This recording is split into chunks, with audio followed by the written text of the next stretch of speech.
Hello! Aujourd'hui, je vais vous parler de sexualité, de parentalité et de haute sensibilité. Et je peux vous dire que l'assemblage des trois, c'est un assemblage complexe. Je me présente. Pour ceux qui ne me connaissent pas encore, je suis Marine Kervella et j'accompagne les mamans hautement sensibles et hyper empathiques à laisser tomber les masques, à sortir de la culpabilité pour avoir une vie sereine et une vie pétillante et inspirante et une parentalité sereine, pétillante et inspirante. Petite pause météo, j'espère que il ne va pas y avoir une pluie d'orage, mais si ça coupe, c'est sûrement que je suis sous la pluie d'orage. Mais bon. Donc je voulais vous parler de ça. Alors je ne vais pas parler spécialement de sexualité au moment de la grossesse ou juste après l'accouchement ou quand le bébé est tout petit, mais plutôt moi ce qui me questionne et ce dont j'avais envie de vous parler aujourd'hui, c'est plutôt dans ce temps-là où on commence à vraiment se reposer des questions sur c'est quoi ma posture de femme, c'est quoi mon rôle de femme, c'est quoi mon énergie de femme par rapport à mon énergie de maman. Et alors ça dépend de chacune, hein, chacune et chacun des enfants. Ça peut être très tôt, ça peut être où l'enfant est encore bébé, comme ça peut être beaucoup plus tard, après, à partir de 3 ans, ou plus grand encore. Mais à voir, vous, dans votre histoire, quand est-ce que ces, ces questionnements-là, cette énergie féminine en vous revient et que la part maman laisse un peu plus de place à cette part de femme. Donc c'est plutôt voilà, les enfants un petit peu plus grands, qui commencent à être un petit peu plus autonomes, on va dire à partir de 3 ans. Et encore une fois, ça dépend de chacune. C'est à partir de ça que moi je me questionne en tout cas aujourd'hui.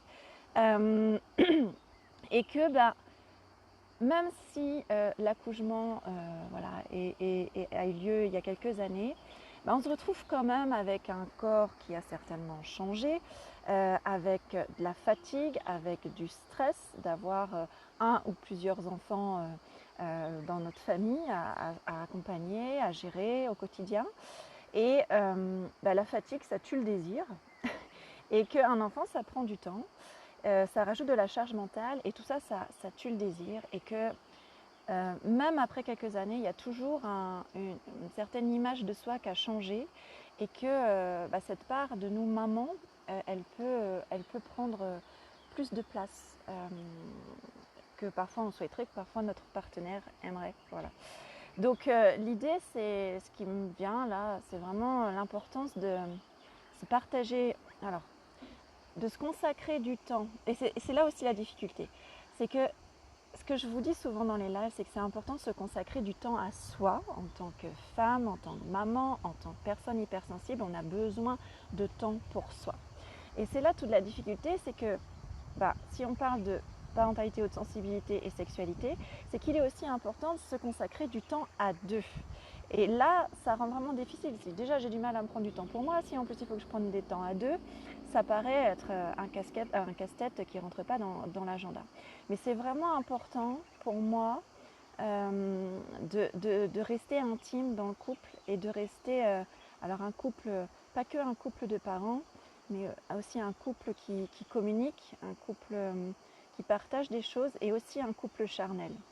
Des fois, c'est normal qu'il y ait un de ces aspects-là qui soit moins présent que d'autres, ou auquel on consacre moins d'énergie que d'autres, c'est ok.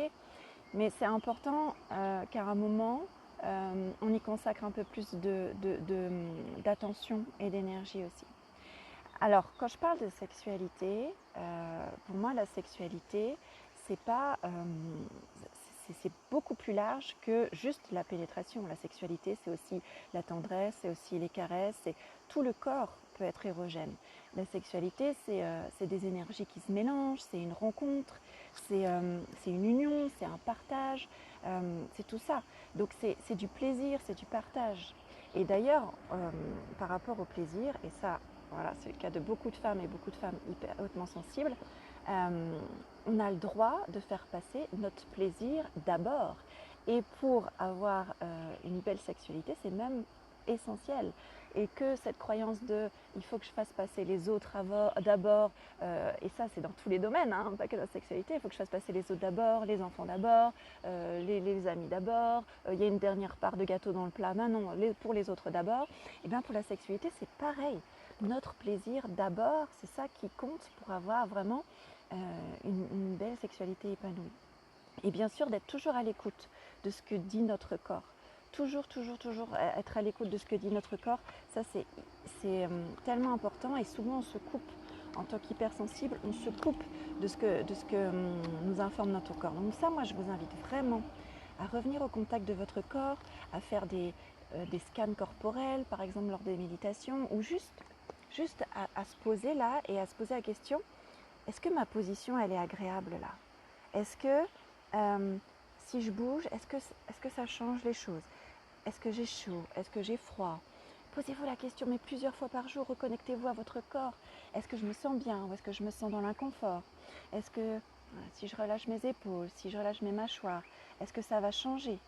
Et regardez tout ce qui peut indiquer comment est votre corps, comment vous respirez, est-ce que l'air est dense, est-ce que l'air est léger, est-ce que c'est facile de respirer, est-ce que je respire que dans le visage ou est-ce que je respire dans tout le corps? Donc regardez vraiment, aidez-vous de la respiration pour sonder votre corps, pour prendre l'habitude vraiment de sonder votre corps. Je vais bouger parce que je me fais manger par les moustiques. J'ai pas la pluie encore, mais j'ai les moustiques. Donc voilà, ça c'est vraiment important. Reprenez contact avec votre corps. C'est important aussi en tant que femme, en tant qu'être humain de toute façon, et encore plus hautement sensible. Dans l'intimité, on a besoin de se sentir accueilli, on a besoin de se sentir en sécurité. Et ça, c'est normal. C'est normal. C'est pas qu'il y a un truc qui cloche en fait. C'est pas qu'on n'est pas assez ou c'est pas que... Non, c'est normal. Et quelque chose qui a vraiment été très fort, que j'ai vraiment ressenti très fort dans des mémoires transgénérationnelles même, grâce au festival féministe qui a eu lieu le week-end dernier dans mon village, c'est que le devoir conjugal n'existe plus. Ça n'existe plus. Et ça n'aurait d'ailleurs jamais dû exister, mais ça c'est une autre histoire, mais en tout cas ça n'existe plus. Donc autorisons-nous à dire oui, à dire non, à ne pas créer de culpabilité par rapport à ça, si on n'a pas envie, si on ne donne pas d'énergie pour ça, si on ne prend pas de plaisir, si c'est compliqué, ne créons pas de culpabilité pour ça, ne créons pas non plus de culpabilité dans l'autre sens, d'avoir du plaisir, de nourrir nos besoins. Donc ça c'est vraiment voilà, quelque chose de très fort dont j'avais déjà conscience et qui m'est remonté vraiment à un niveau plus transgénérationnel avec un atelier de la semaine dernière. Et voilà. Donc ça c'est vraiment important. Autre chose importante, encore plus pour les femmes hypersensibles et pour les mamans hypersensibles, c'est de se créer un environnement. C'est ça, d'aménager un espace en intimité, un espace où on se sent bien, on se sent en sécurité. C'est-à-dire même voilà, fermer la porte, prendre une babysitter, se créer des parenthèses comme ça, des parenthèses où on ne peut pas être dérangé. Parce qu'en tant que maman, on a une charge mentale énorme et en tant que maman hypersensible en plus, on a tous nos sens qui sont exacerbés. Donc c'est très important de créer un environnement qui soit doux ou qui soit stimulant en fonction de ce qu'on a envie pour nos sens de très sensibles. Donc ça voilà, je voulais vous dire aussi l'importance de sortir des cases. Il n'y a pas une façon de faire qui est bien, une façon de faire qui est mal. Il n'y a pas une fréquence pour faire l'amour, une fréquence correcte ou une fréquence qui n'est pas correcte. Il n'y a pas une seule façon de faire.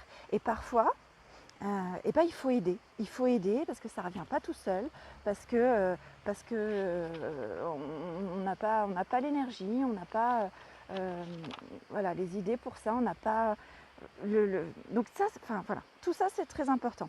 En tant que hautement sensible, très particulièrement, je vous ai dit, du fait qu'on soit sensible avec nos sens, on peut être très sensible au toucher, on peut être très sensible à l'ouïe, on peut être très sensible à la vue, très sensible aux odeurs, et d'une manière positive ou d'une manière négative.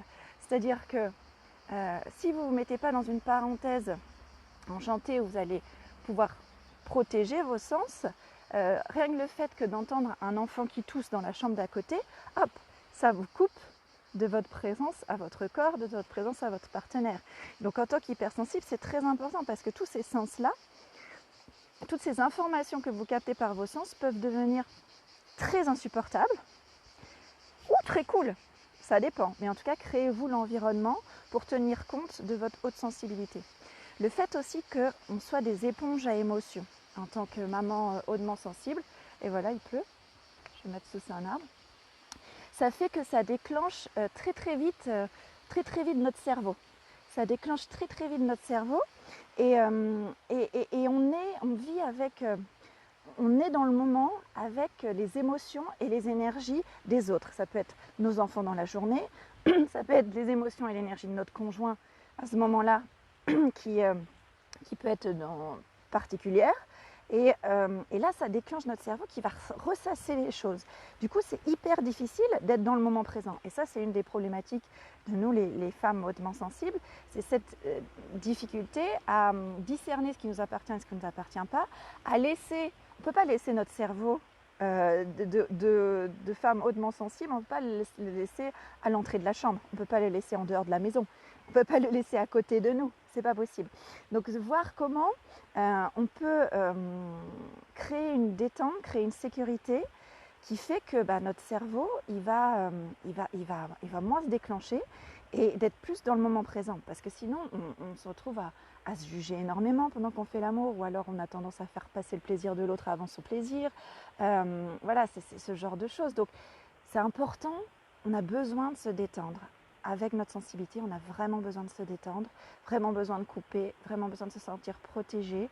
Et pour ça, c'est important que vous connaissiez votre propre mode d'emploi et que vous partagiez votre propre mode d'emploi avec votre partenaire. Parce que des trucs du genre « Ah, mais je suis trop compliquée, je me prends trop la tête, etc. etc. » Non, c'est pas ça qui va vous faire reconnecter à votre corps et à votre plaisir. C'est pas ça. Ce qui est important, c'est de vous connaître davantage et de dire et de partager votre mode d'emploi. En tant que femme hautement sensible, maman hautement sensible, c'est ça qui est très important, c'est quels que soient les domaines, pas que la sexualité, mais de se connaître le mieux possible et de partager notre mode d'emploi aux autres, d'avoir une belle connaissance de soi, de ce qu'on aime, de ce qu'on n'aime pas, et de le dire, d'oser être, d'oser dire, d'oser partager, d'oser exister là-dedans. Ce que j'aime beaucoup aussi, je peux ressortir un peu, c'est toutes tout ce qui est exploration de tous nos sens. Et ça, on peut vraiment le retrouver, si ça vous intéresse, le retrouver dans ce qu'on appelle le slow sex ou dans le tantrisme, et qui consiste vraiment à découvrir toute l'énergie qu'on a dans notre corps. J'aime aussi beaucoup les rituels, alors seuls ou accompagnés, pour avoir ce temps de reconnexion, ce temps de contact à soi et à son corps. Et c'est ce qui a d'ailleurs motivé mon partage aujourd'hui, c'est que ce matin, je partageais à une femme hautement sensible. On parlait beaucoup de son corps, de comment se reconnecter à son corps, comment aimer davantage son corps, le respecter davantage. J'aime beaucoup cette pratique qui consiste à discuter avec les différentes parties de notre corps. Ça peut être le ventre, ça peut être les seins, ça peut être l'utérus, ça peut être le périnée en fonction de votre histoire. De discuter, alors ça peut paraître un peu fou et perché, mais en tout cas c'est très, très puissant et très libérateur, et une belle reconnexion avec son corps peut commencer par là. C'est juste mettre la main sur une zone où vous sentez des tensions, ou que vous avez envie de libérer, ou que vous avez envie de prendre soin, ou au contraire une zone où vous avez un peu de distance, vous avez un peu de mal, et que voilà, vous sentez que c'est le moment de vous reconnecter.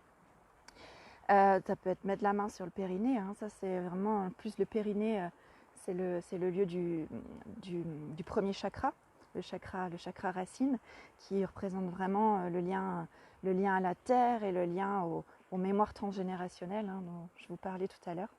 Donc toutes les mémoires transgénérationnelles sont contenues ici dans ce chakra racine. Donc voilà, et de discuter avec ces parties de votre corps en étant en contact avec elles. Et c'est un merveilleux exercice qui a libéré vraiment, qui était difficile, hein, mais qui a aidé la maman, la femme, maman que j'ai accompagnée ce matin. Donc je vous le partage. Et puis, ce qui est super important, bien sûr, c'est de prendre des rendez-vous avec vous, des rendez-vous avec votre partenaire. Maintenant, soyez vraiment honnête avec vous. Regardez quelle énergie vous y mettez là-dedans. Quelle énergie vous mettez dans votre sexualité, seul ou accompagné. Hein, vraiment en sexualité, ça peut être aussi seul. Seul ou accompagné, quelle énergie vous y mettez, comment vous vous en occupez. Voilà, et si c'est que de la tendresse, encore une fois, c'est ok. C'est ok. En tout cas, je vous souhaite une belle connaissance de vous, une belle reconnexion à votre corps, à votre cœur et à votre plaisir aussi. Puis je vais m'arrêter là, parce que là, il commence à pleuvoir sérieusement. Dites-moi ce que vous en avez pensé, dites-moi à quelle partie de votre corps vous avez envie de parler et je serai ravie d'échanger avec vous davantage. À bientôt!